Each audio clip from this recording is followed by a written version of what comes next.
Gloria a Dios. Nuestra confesión de la palabra de Dios es siempre relacionada a nuestra creencia de la integridad de la palabra de Dios. Y es lo que voy a hablar hoy día.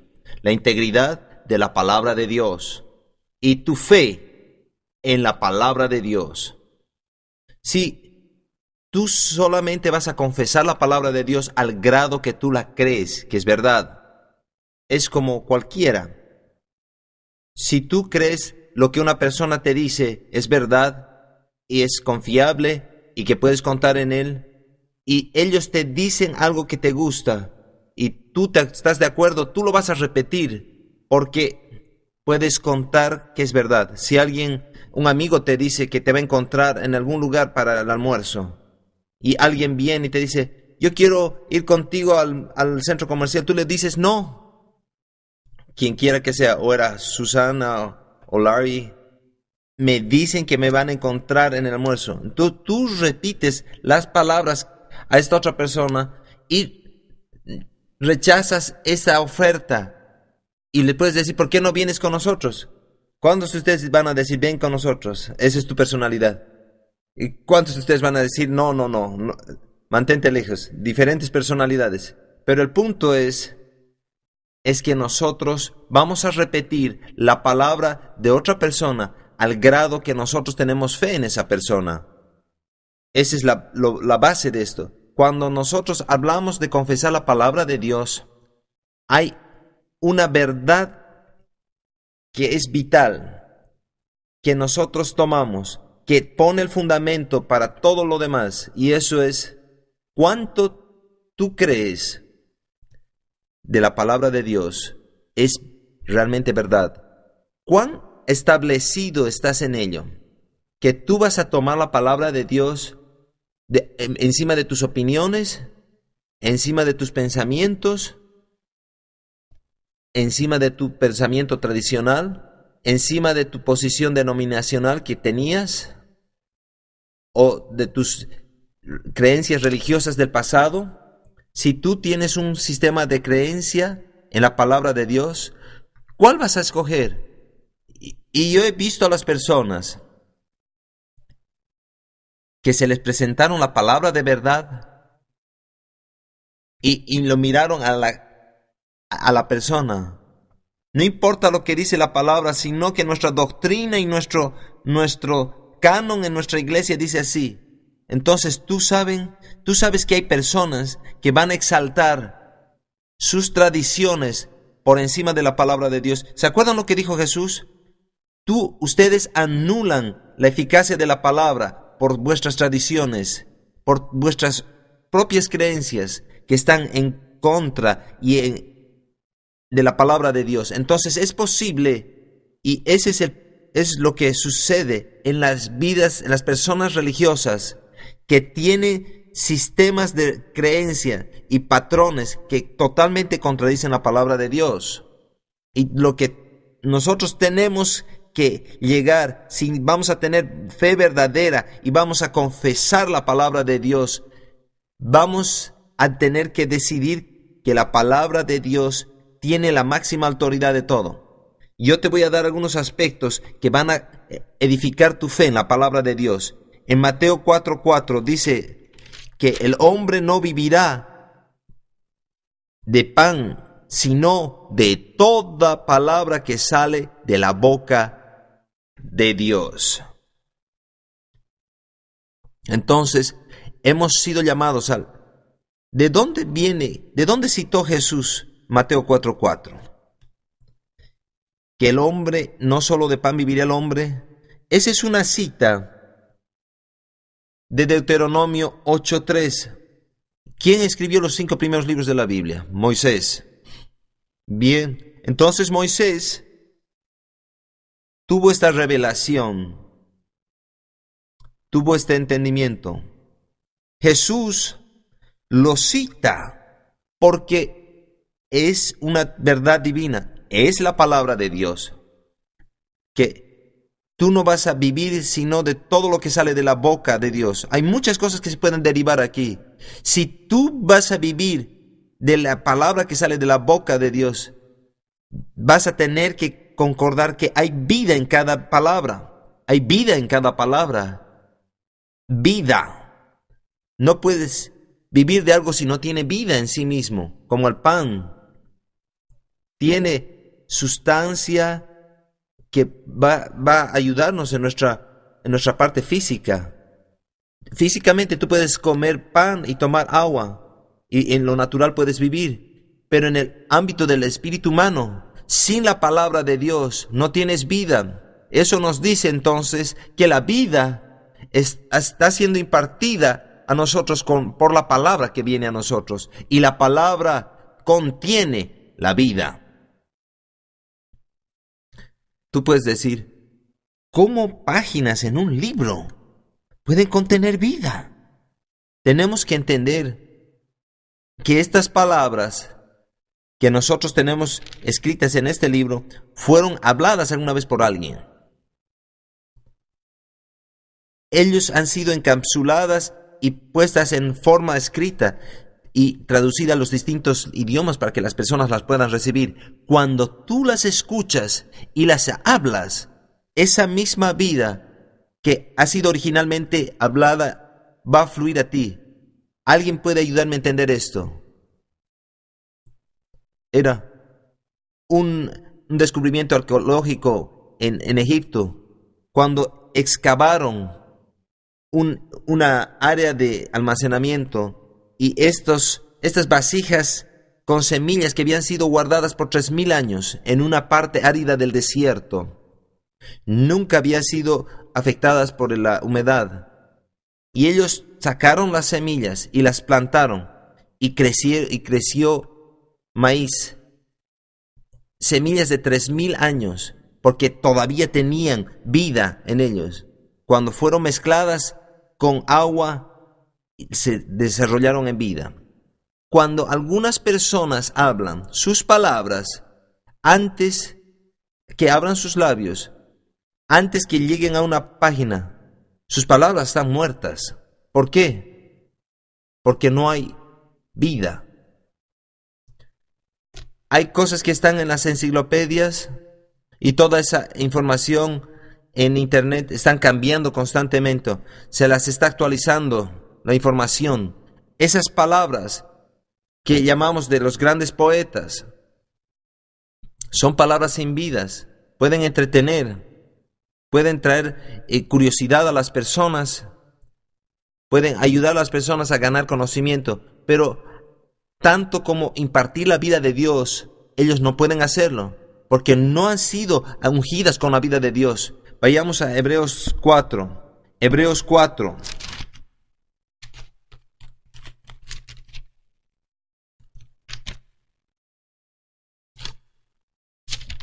Vamos a citar este versículo. Porque la palabra de Dios es viva y eficaz y más cortante que toda espada de 2 filos, y penetra hasta partir el alma y el espíritu, las coyunturas y los tuétanos, y discierne los pensamientos y las intenciones del corazón. ¡Aleluya! Entonces la palabra de Dios está viva. Es una entidad viva. Esta palabra. Tú ves estas páginas y dices, ¿cómo puede estar con vida? Si tú pones pequeñas semillas al lado de pequeñas piedrecitas, a la distancia, no vas a ver la diferencia. Hay ciertos tipos de semillas que parecen pequeñas piedrecitas. Pequeñas piedrecitas parecen. Así como las semillas más pequeñas, las de mostaza, parecen pedacitos de arena. Tú las pones lado a lado y no hay diferencia. Entonces tú puedes poner estas palabras en un armario y con los autores contemporáneos y se parece igual, las páginas casi igual. Podemos poner el Corán y ponerlo al lado. Entonces piensa aquellas piedrecitas y esas semillas que parecen las mismas. Entonces decimos, está bien, las sembraremos. y las siembras ambas en la tierra y empiezas a humedecer. ¿Qué pasa con las piedrecillas? No pasa nada. ¿Qué pasa con las semillas? Crecen. Así es con la palabra de Dios. Cuando tú pones la palabra de Dios en el espíritu de alguien, va a levantarse y crecer con vida eterna. Las palabras que el hombre fue hablado, ¿qué pasa? No va a producir la vida de Dios. Va a producir los pensamientos, los sentimientos, las imaginaciones que fueron puestas ahí, dentro de esos autores, y con el propósito de ellos son palabras muertas. Vayamos a 2 Timoteo 3:16.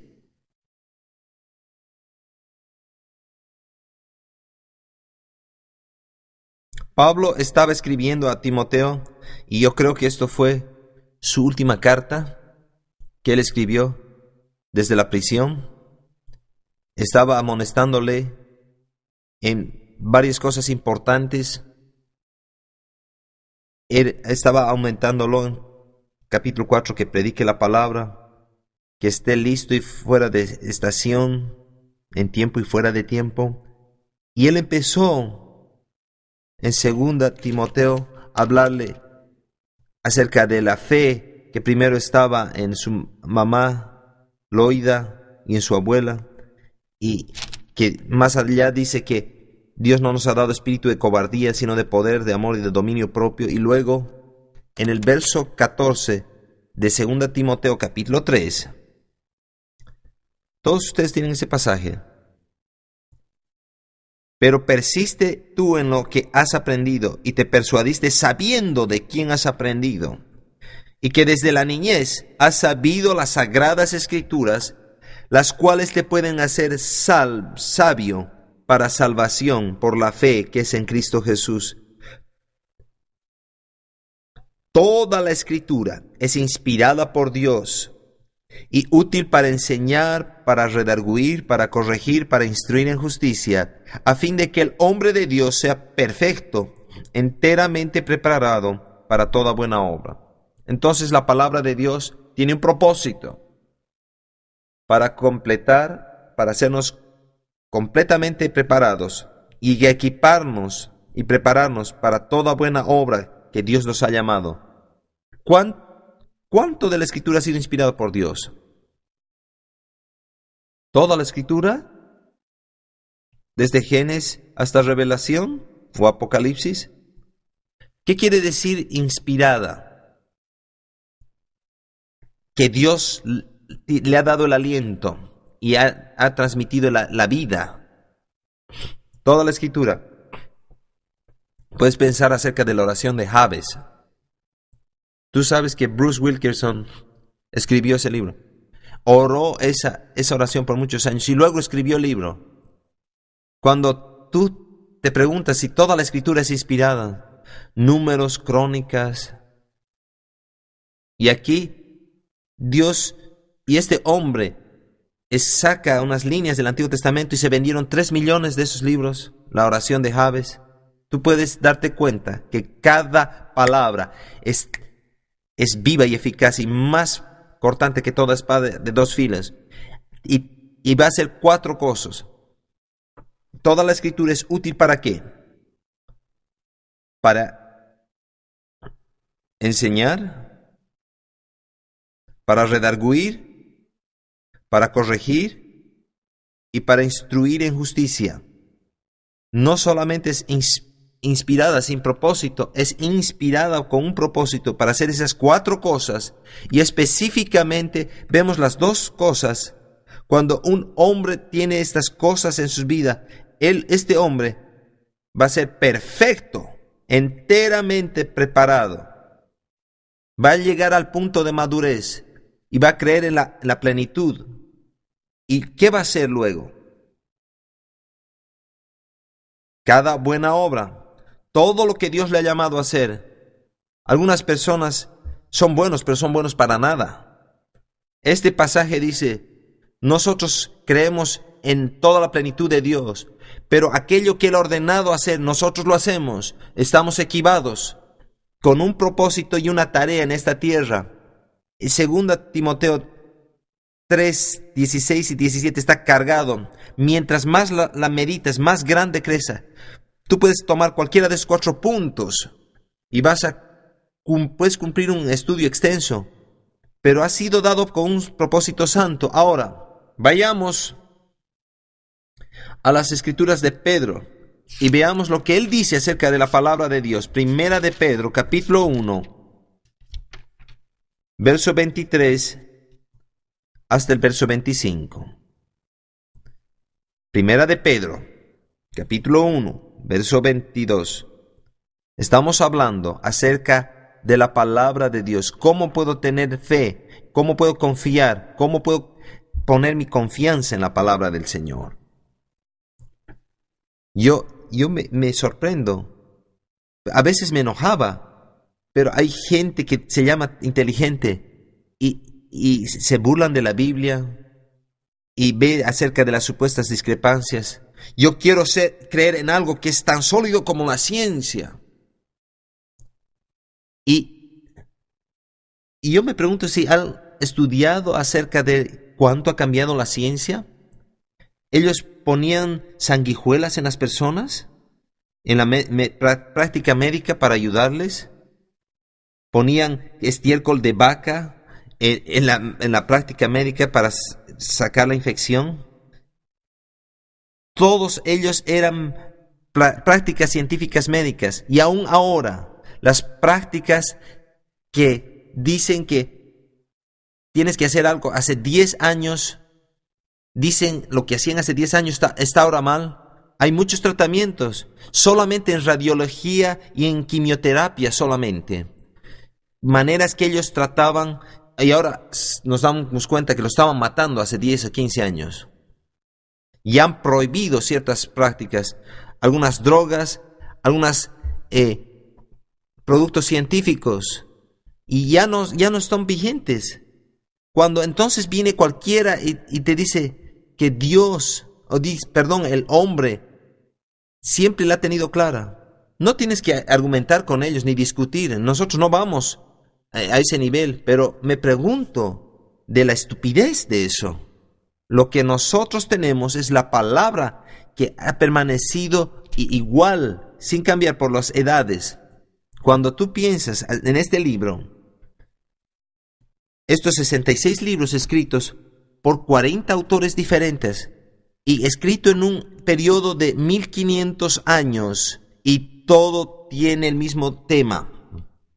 Todo tiene el mismo tema. Este es el libro más imposible del universo. ¿Cómo puedes escribir un libro que está diciendo la misma cosa, escrito en un periodo de 1500 años por 40 autores diferentes, y escribiendo lo mismo?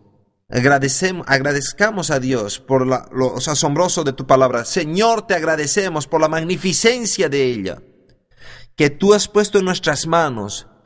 Dios, que nunca, Señor, tengamos ninguna sospecha de la integridad de tu palabra. Si vamos a sospechar de algo, vamos a sospechar de aquellas personas que están criticando la palabra, en el nombre de Jesús. Aleluya. Veamos el verso 22, en Primera de Pedro, capítulo 1. Habiendo purificado vuestras almas por la obediencia a la verdad. ¿Qué pasa cuando obedeces la palabra de verdad? Purificas tu alma a través del Espíritu. ¿Quién hace la purificación? El Espíritu de Dios. Mientras tú obedeces la palabra de Dios, purifica tu alma. Y para el amor fraternal no fingido, amaos unos a otros entrañablemente de corazón puro. Esa es una confirmación y como una afirmación de lo que el Espíritu ha producido al creer la verdad.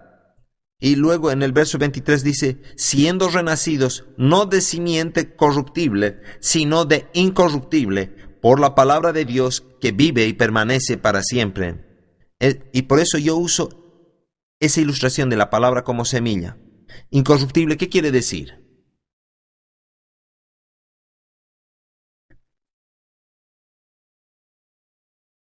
Que no perece, que no se destruye, que no muere. Es inmortal, es eterna, no sujeta a muerte, incorruptible. la semilla incorruptible de Dios que vive y permanece para siempre, porque toda carne es como hierba, y toda la gloria del hombre como flor de la hierba. La hierba se seca y la flor se cae. Entonces dice, cada ser humano es como hierba. Y lo más grande que podemos tratar es como una flor. La hierba se seca, la flor se seca. Eso va a pasar. Pero la palabra del Señor permanece para siempre. Y esto es una de las razones por la cual yo quiero estar en el ministerio. Porque yo me he puesto a pensar en ello. Y mientras Dios me habló y me llamó, habían cosas que me han ayudado a entender. Todo lo demás que el hombre hace no es nada más que hierba. O lo mejor puede ser una flor. Y tú puedes ver flores en el campo. Van a durar unos pocos días, algunas quizás unas pocas semanas, pero finalmente van a morir y secarse. Pero cuando tú vives por la palabra de Dios y ministras la palabra de Dios, y cuando la palabra de Dios es el centro de tu vida, eso va a permanecer para siempre. Esta palabra es eterna. Vayamos, sacude a alguien. Mira 2 Pedro, dile.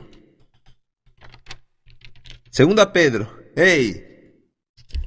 2 Pedro, capítulo 1. Empecemos con el verso 15. Vamos a ir desde el verso 15 hasta el verso 21.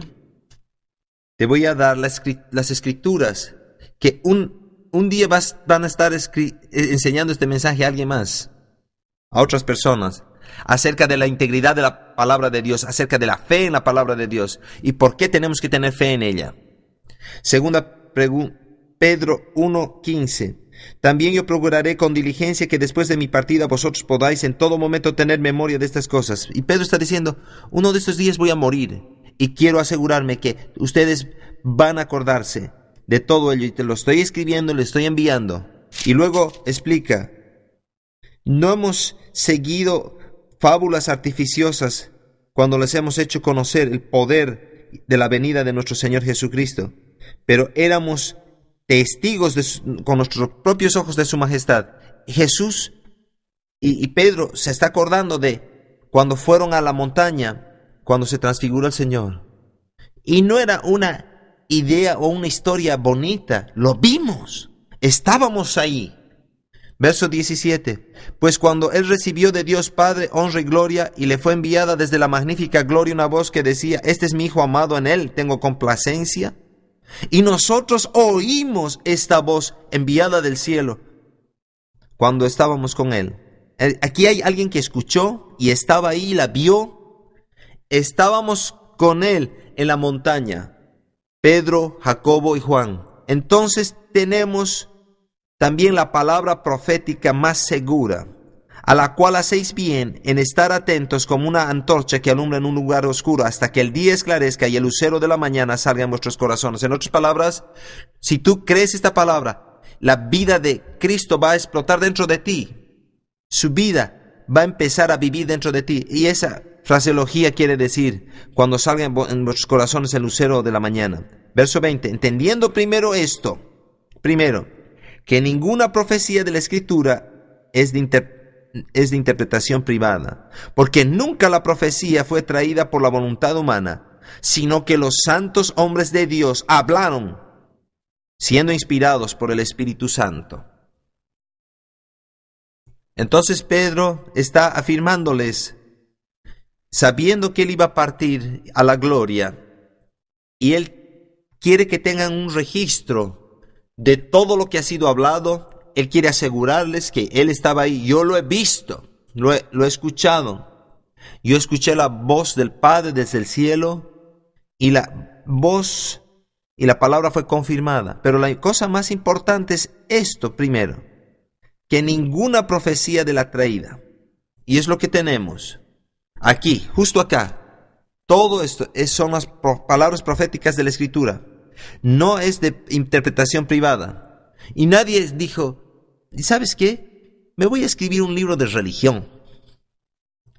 quiero escribir uno de estos libros devocionales. O quizás voy a escribir acerca de Dios. Dice, nada de eso. Nada que está en este libro vino de esa manera. Pero cada una de estas páginas fueron escritas por hombres santos. Cuando tú te pones a pensar en ese grupo, a ver, piensa en Moisés en el Antiguo Testamento, Samuel y otros que escribieron las Escrituras. No eran perfectos. Habían sido hechos justos por Dios. Hombres santos hablaron siendo inspirados por el Espíritu Santo. Entonces, cuando ellos empezaron a hablar, lo que fue registrado luego fueron las palabras que el Espíritu Santo habló a través de individuos. Esta palabra fue llena de la palabra y la vida de Dios. Vamos a orar por la unción de Dios. Señor, te pido que entendamos esto en el nombre de Jesús de Nazaret, que pueda volverse vida dentro de nosotros, que seamos para siempre cambiados por ella, que la unción de tu palabra que nos transforme en el nombre de Jesús de Nazaret. Yo oro. Amén. Tomen sus asientos. Vamos a tomar unos otros versos más. Veamos Números 23:19. Dios no es hombre para que mientan, ni hijo de hombre para que se arrepientan. Él dijo y no hará, habló y no lo ejecutará.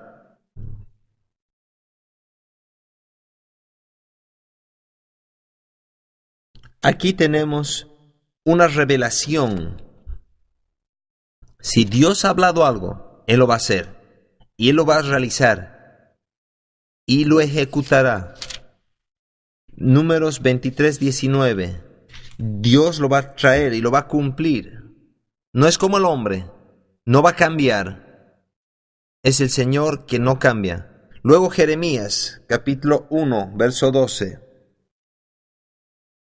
Jeremías 1:12 dice: yo apresuro mi palabra para ponerla por obra. En otras palabras, está diciendo lo mismo, dicho de otra manera. Jeremías 1:12. Todo lo que sea esa palabra, en el caso de Israel, era juicio por los pecados y las abominaciones y la adoración a dioses falsos que habían cometido. Y Dios dice: yo voy a apresurar mi palabra para ponerla por obra. Yo apresuro mi palabra. Veamos a Isaías 55, versos 10 y 11. Isaías 55, versos 10 y 11. Y esta es la integridad de la autoridad de la palabra de Dios. Mientras creemos esta palabra y nos aferramos a ella,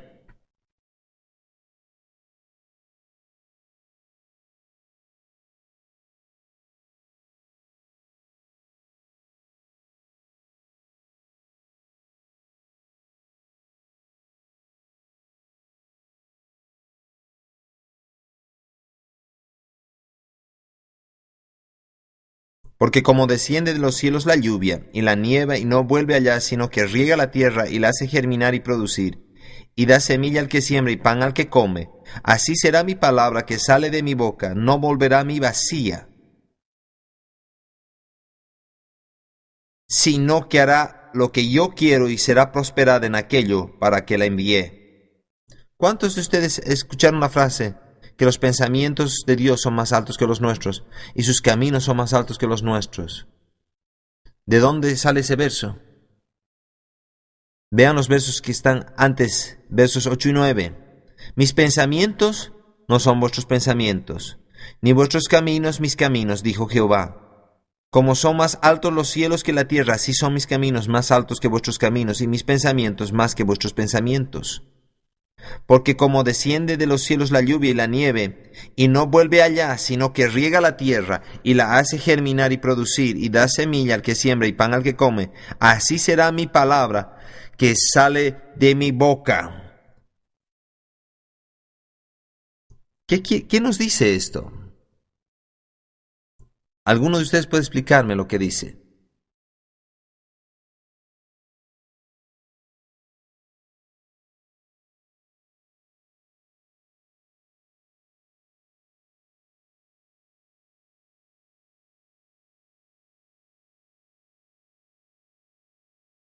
Buena palabra.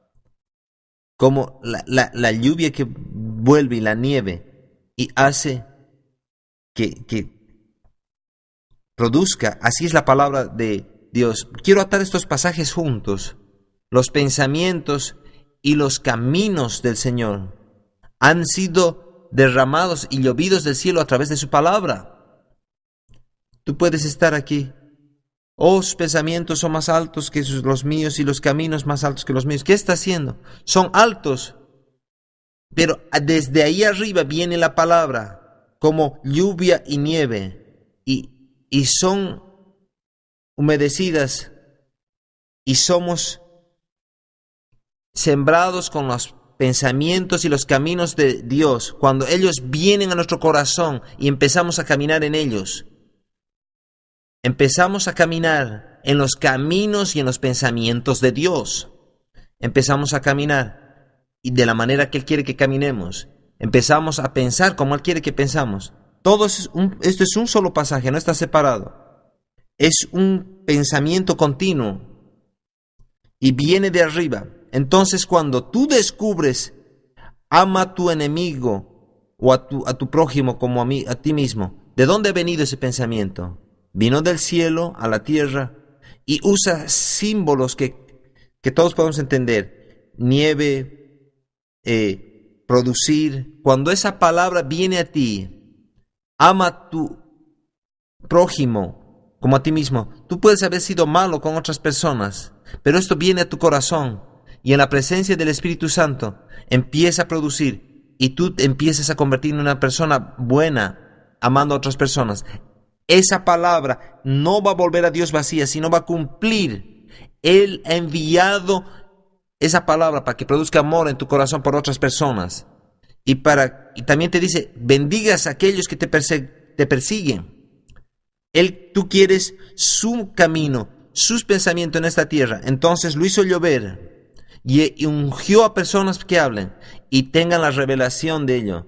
Y ha venido a nosotros dentro de cada escritura.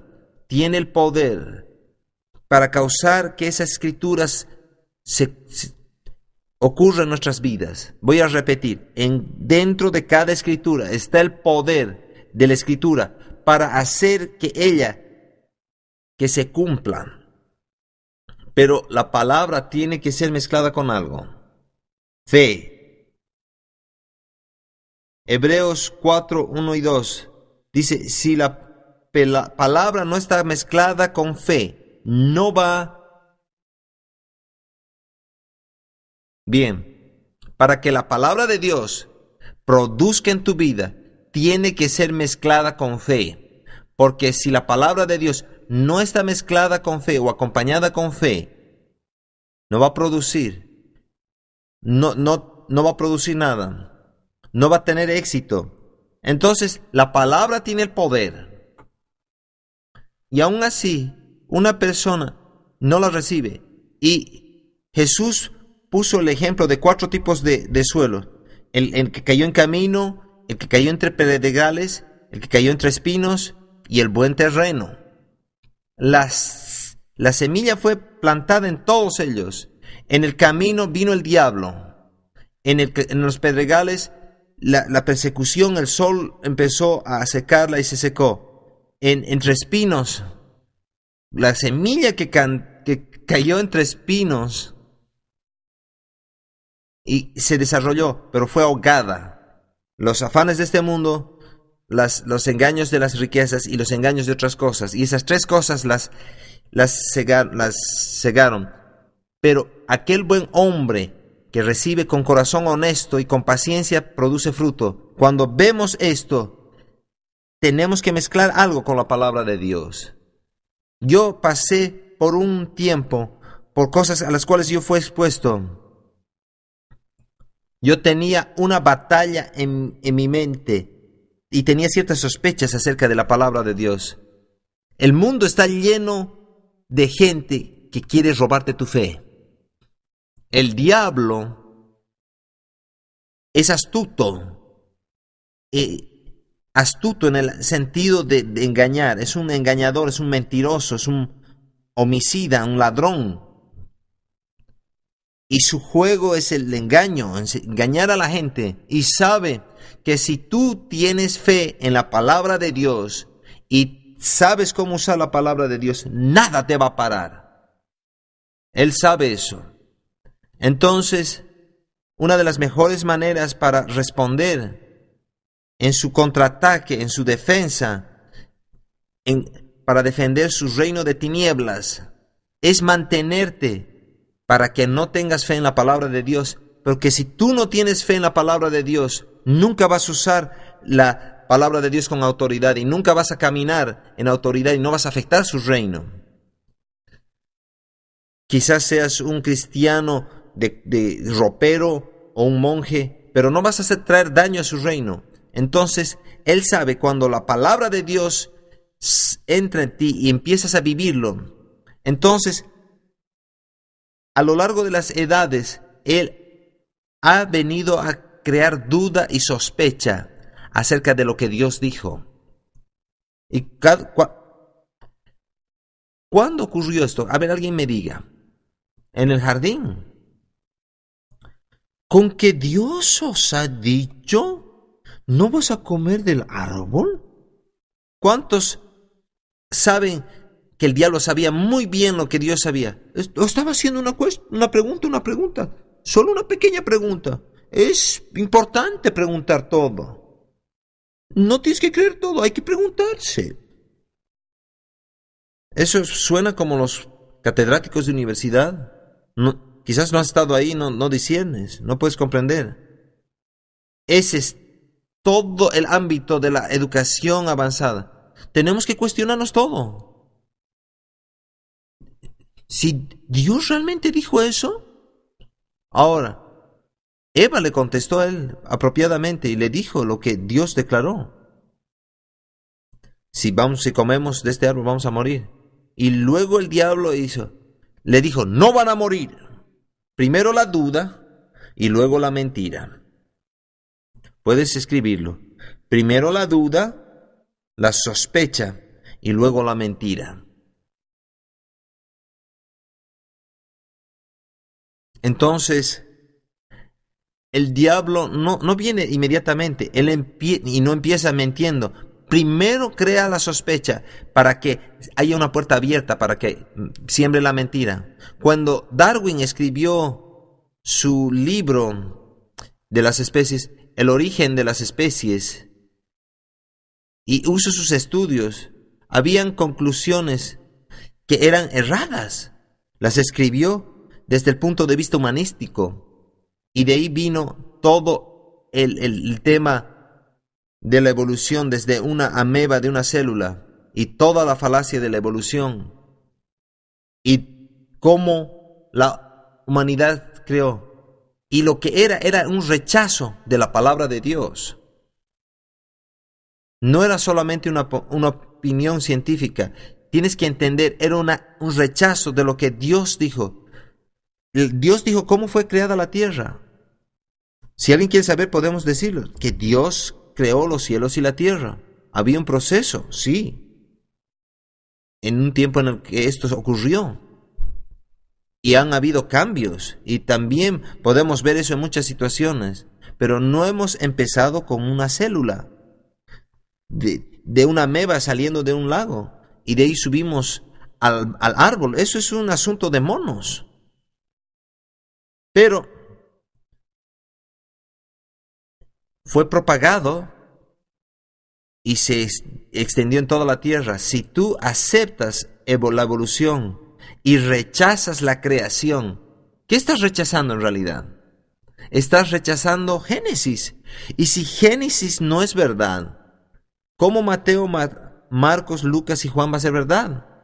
Tenemos una generación hoy día a quienes le estamos predicando la palabra de Dios, pero en la parte trasera de su mente han sido sembrados con un sistema antipalabra. Todo un sistema que rechaza la autoridad de la palabra de Dios. Si alguien le dices que hable la palabra de Dios, dice, te va a mirar fijamente a ti y le vas a decir, la palabra dice, y te va a mirar con su mirada perdida. Entonces hay una razón, va hasta el fondo. No cree en la palabra, para empezar. Yo oro. Si tú has sido sembrado con esa duda, si tú has crecido en Norteamérica, has sido afectado de alguna manera, que cada parte de eso sea quitado de tu mente, que tú puedas tomar a Dios en su palabra y puedas rechazar las mentiras del diablo. Vamos a ponernos de pie y orar. Padre, en el nombre de Jesús nos ponemos de acuerdo. Este es un día de nuevo comienzo, que empezamos nuevos, liberados, redimidos. Y Señor, decidimos tomarte en tu palabra. No importa lo que el mundo dice, no importa lo que otras personas dicen. En el nombre de Jesús, no importa si todo el mundo se inclina a esa estatua de oro, nosotros no nos vamos a inclinar a este sistema del mundo. Y yo oro acerca de cualquier sospecha en contra de tu palabra. Y yo oro por fe genuina y sincera. Si tú lo dijiste, eso lo establece. Vamos a creerlo y vamos a actuar en ello. En el nombre de Jesús. Amén.